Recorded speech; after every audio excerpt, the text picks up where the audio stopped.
Do you sacrifice yourself for the needs of others? Do you put everyone else above yourself? Are you always saying yes to other people, feeling that, you need to help them? Now, helping somebody is not a bad thing. This is something I do for a living. This is something I've done my whole life. This is my passion.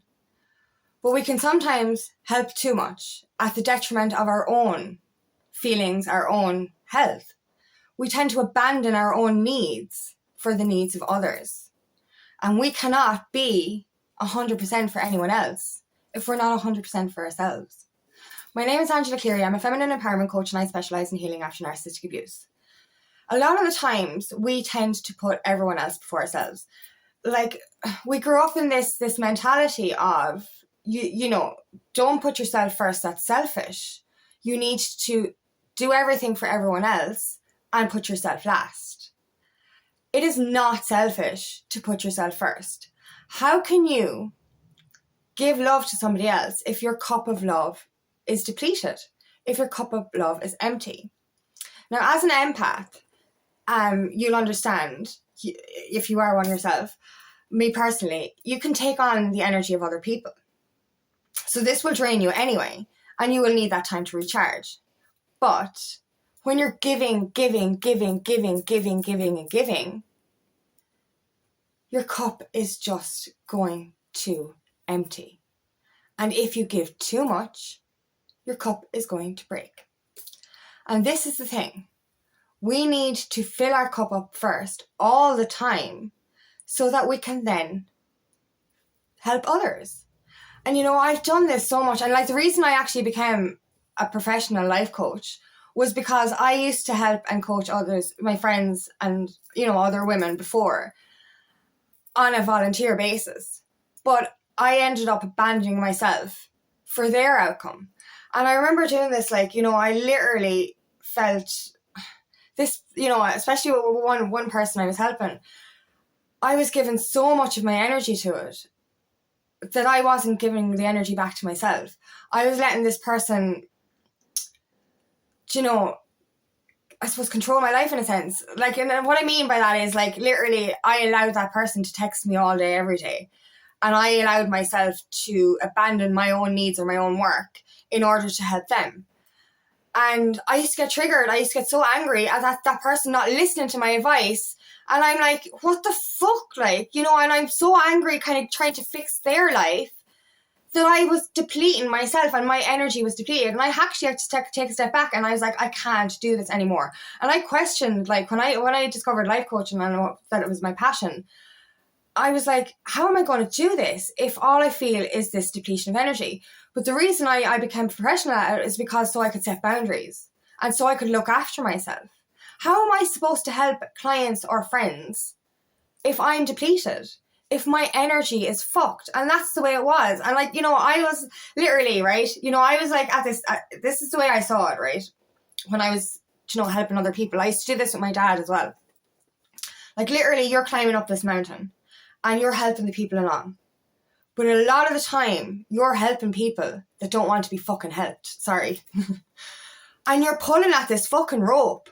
And they're literally kind of going, yeah, you do all the work. I'm not going to help. I'm not going to climb up here with you. But I'm going to expect you to drag me up. And that's the way it is. That's the way with some people. They expect you to fucking do everything for them. And this, as a giver, this is what I did. And I did it. And, when you're trying to pull on a rope that's really heavy, trying to drag somebody up to your level and help them up, your hands are going to get tired, they're going to get bloody, and you're going to end up falling back down. And this is what was happening to me. I was abandoning my next step to try and bring them up to my step. And when somebody's not ready to be helped, you're going to end up back down at their step. You know what I mean? And this is the thing. We need to be so mindful of our own needs. Are you saying yes to everything because you feel you need to help that person? And sometimes as well, this comes from validation, right? A lot of the times, when we've suffered a trauma or a bad experience, we will tend to overgive to others as a way of feeling validated or secure or wanted. So we think that, right, if I do this for this person, they're going to accept me. They're going to love me. But you keep doing and doing and doing and doing and doing. They keep taking and you've got fucking nothing left. You've got nothing. Your mug is shattered. You know what I mean? You don't even have, like, it's hard. Like, and like for me especially, like, as I said, I'm just a giver, and I used to over abandon myself all the time and put the needs of others before mine. And that's okay, but it's not okay if you're not well. If your health is deteriorating or your life force energy is deteriorating because of you giving all the time and not receiving in return, or not even receiving from yourself, you're going to deplete. You're just going to fuck yourself up, like. You know what I mean? And a lot of the time when we give, people get used to that. And then they'll get angry with you if you set a boundary. Like, these are not your people. You know what I mean? For somebody to get angry with you for setting a boundary because they can't steal your energy anymore, that is not a good person. Do you know what I mean? And we need to start saying no as a full sentence. When you're not feeling well, when you don't have the energy to help, you can't help. Like, why are we continuously doing this stuff for everyone on the verge of collapsing? You can't help anyone if you're on the fucking floor with no energy, like. And people keep saying, oh, it's selfish to put yourself first. No. If you're at 100%, you can help everybody all the time. But if you're not at 100%, you cannot help anyone, let alone yourself. And if you keep giving and emptying your cup, what are you going to give? You know what I mean? And this is the thing as well, like, we neglect our own needs. We neglect our own growth because we're trying to pull that person up with us. You know what I mean? I can't move forward if there's somebody pulling on me. And I don't mean that in a bad way. Like, what I mean by this is these are, like, a lot of the times we're helping people that don't even want to be fucking helped. You know what I mean? Like, we're actually doing the work for them. And this is a codependency thing as well on both sides. If we do too much for another person, they're never going to do it for themselves again. And they're going to expect you to do it all the time. And then if you don't do it for them, they're going to fucking get angry with you. Do you know what I mean? So literally, you need to start fucking saying, am I giving to the right people? And like, I know that sounds selfish because I remember somebody saying to me years ago, I only give to somebody if I get in return. This is not why we give. We give to help. Now, I don't want anything in return for my help. I just want a little bit of gratitude or respect or not to be used. Do you know what I mean? And then that's the thing, like, you end up like, oh my God, like I was just, sorry. This is reminding me of when I lost myself to self-sacrifice and self-abandonment by helping people that couldn't be helped. I was in a low state a couple of years ago after walking away from friends and stuff. And I ended up becoming codependent on my dad by helping him too much, by putting his needs before my own, by not giving myself enough time to recharge, by feeling like I had to fix his problems. Like, he's a grown man, he's an adult, he's well able to fix his problems, but I took on the responsibility of fixing his problems for him. And our relationship became toxic. Our relationship became volatile, where we were fighting all the time because my energy was fucked and I couldn't be around his negative energy. But yeah, I was still trying to help him. Do you know what I mean? And this depleted me more and more and more and more until my fucking cup shattered. My health, my physical and emotional health was gone to fucking shit. I had to walk away from my dad. I haven't seen him in over 1.5 years because of how bad it got. And that came from me over extending my giving, putting his needs before my own. And I'm not, like, I know that sounds weird. We have to put people, we have to care about people, but like, that's not selfish. I lost my will to live. I had a fear-based entity attached to me. I took on all of his negative energy and he took all of my positive energy. My mental and physical well-being was fucking gone. The cup had shattered. It got so bad that I had to walk away. And the same thing happened for another person that I was over giving to. I was abandoning myself. And don't let it get that far. Like, I wouldn't have had to walk away from either of those people if I hadn't have overgiven in the first place, if I hadn't have self-abandoned. I had to start putting myself first, putting my energy first, because I cannot give and be the best coach or best friend to a person if I am not well, if I have no energy. I had to fill my cup up first. And this is why you have to start to say no. Start to say no to things that no longer serve you. Start to say no to overgiving. If you continue to do everything for a person who won't do that for themselves because they're thriving on your energy, this is unhealthy behavior for that person and for you. You're helping that person become codependent and lose their own life skills by doing everything for them. You know what I mean? This person is well capable of doing things on their own. You don't owe anyone anything.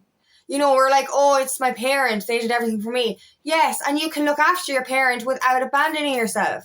We're not born to then look after our parents. We're born to look after ourselves so that we can be the best for our next generation, for our own children.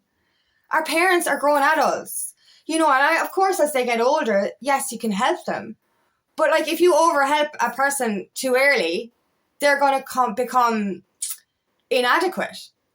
If you mollycoddle an older person too early, they're going to seize up.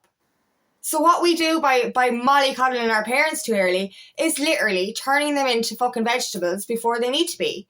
And like, you know, that's the thing. You know, we're not responsible for other people's well-being. These people are all adults. They can do their own inner work. They can do their own shit. How are you going to live your life and expand into the person you're supposed to evolve into if you are constantly being pulled back down into another person's energy by doing everything for them? People need to take responsibilities for their own lives and become independent in their own lives. And us overdoing it for other people means that we're actually taking their independence away from them. And we're actually creating codependent dynamic on both sides. We become codependent on giving because we seek that validation. And they become codependent on taking because they forget how to do things themselves. So take that energy back. Take time for yourself. Take time to recharge. Take time to nurture yourself, fill your cup up so that you will be able to help others as well. Do not abandon your needs. Do not sacrifice yourself for the needs of others. Your mental and physical well-being should come first. That is not selfish. You know, as I said, as a giver, I can be the best giver I intend to be if my cup is full, if I put myself first. So in doing this, I get to be a better helper. I get to be a better giver. And then that takes away that codependent dynamic as well. People need to start learning for themselves. So if we keep doing things for other people, they will not learn. These people are adults. They can do shit. You know, we are not responsible for another person's health or well-being. It doesn't matter if they're who they are, whether they're your parent or your friend or whatever. You are not responsible for anyone except yourself. And you cannot be the best of yourself unless you fill your cup up first. Your life is your responsibility. And that's it. We can still be givers without actually taking somebody else's life as our responsibility, because that is not what it is. They can look after themselves. We can still give without losing ourselves. So do not lose yourself. Do not abandon yourself. Do not sacrifice yourself for the needs of others. Put yourself first, and then you can be better at giving to those people. And also, one last thing, be mindful of who you are giving to. Because if this person is draining your energy and sucking that life force out of you, these are not the people you should be giving to. Because when you try to give to somebody who doesn't want to actually grow and just wants to steal that energy or let you do everything for them, this is going to deplete you more and more until you have to walk away. So do not let it get that far. Set your boundaries now, and the right people will respect your boundaries. And if they don't, these are the energy vampires that you need to walk away from anyway. So be mindful of that. If they're draining your energy, if they're taking, and the relationship is imbalanced, this is an energy vampire feeding off your energy. Set those boundaries, and the right people will respect them. If a person doesn't respect your boundaries, this is the person who is thriving off your energy and who wants to deplete you. So just be very careful of that. Do not abandon yourself. Look after yourself first. Fill up that cup and recharge. You deserve the best. You deserve to be the best so that you can be the best for this world. So thank you so much for listening, and I really hope this resonates. If it does, please like and share, and please subscribe to my channel so I can reach as many people as possible. And if you'd like help on your journey, please book me for a discovery call today, and I would love nothing more than to help you on your path.